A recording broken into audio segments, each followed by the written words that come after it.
Well, Chris, it's been 5 short years from my point of view, but maybe a little longer for you for this great project. Yes, but it has gone by very quickly. You were here at Garnet Valley Ranch when nothing was on the property. We had actually brought in a terroir specialist, Dr. Pedro Pera from Chile, and we were walking through the property trying to determine what to plant where. Why did you start that way? Where you could have bought other places or done other things. We could have, but we wanted to start from organic from day one, and we wanted a piece of property that no one had farmed before.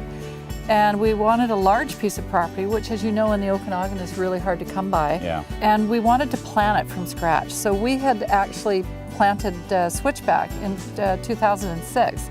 And we made some errors. They weren't fatal errors, but we made errors. And so we knew from that we needed to do it properly and plan from scratch. The site is somewhat unconventional but beautiful. You know, people normally go in a vineyard and have all these squares. You've done something much more interesting here. Yes, first of all, we didn't contour the land at all.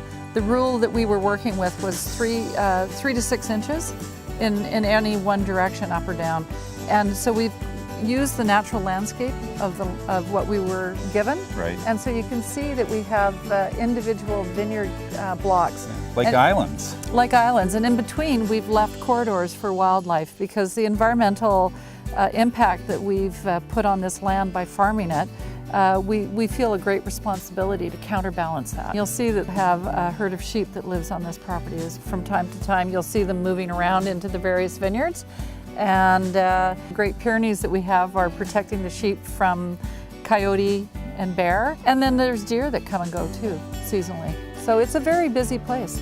Did you ever think that organic would be in your future, say 20 years ago? Or? I really didn't, and I think I must credit my visits to Chile and the time I spent there at places like the Leda Valley and with producers like Emiliana, and I saw that it was possible to organically farm 10,000 hectares. Yeah. And if you can do that, there's absolutely no excuse for not being able to farm 100 acres in the Okanagan. And I really came back with that mindset. And then meeting Pedro Pera, who was responsible for a lot of that infrastructure going in to Chile, and also Alberto Antonini from Tuscany, our consulting winemaker. The two of them are fundamentally dialed in on organics and minimal intervention winemaking, and so we really embrace that from the start.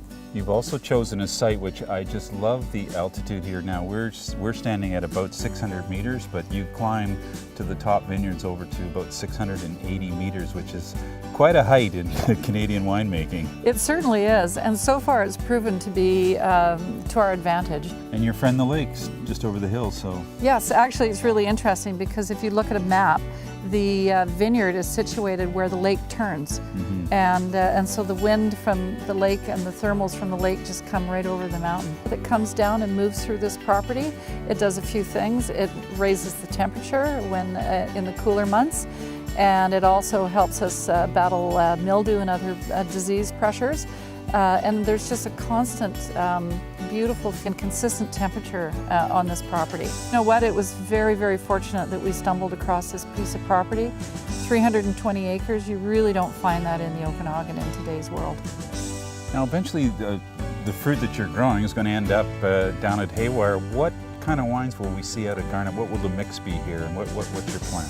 Well, what we have planted right now is Pinot Noir, Chardonnay and Riesling. So those will be the first to come in.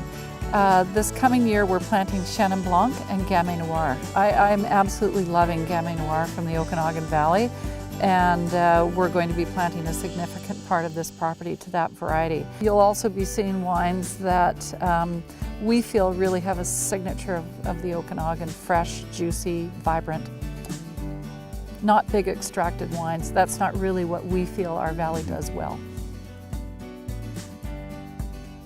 Every year we seem to have some new arrival. This year 4 more amphora, 14 more concrete tanks. So really when you look around, we have all sorts of different vessels for fermenting and aging, and that just gives us options. Size matters. We have large ones, we have small ones, so we have variable lid You've got eggs, you've got we have- funnels. We have chimneys, we have, you name it, we have it. We have oak barrels. And then even a new wall of tanks in the back, Yes, which are very impressive. a new wall of concrete. So for us, these are just options, and we can put into each vessel what is best suited to be in that. So Chris, one of the mantras here is less or more. We hear a lot about that from Alberto Antonini. Can you explain how that works at Haywire?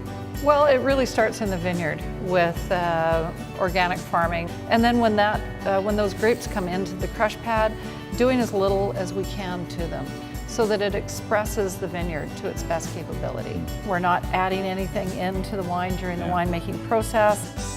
What we need to do is strip it down and get to the basic of what the Okanagan is. That's really what it means for us. It's not Bordeaux and it's not Napa, it's the Okanagan. It is the Okanagan, but what is that? I mean, so many people have spent years emulating other regions and trying to chase that story. And so we're still at a stage where we need to find out what our own story is. And you know, we're partway through defining that narrative, but it's a long way off from being something that's going to turn into a movie. Definitely.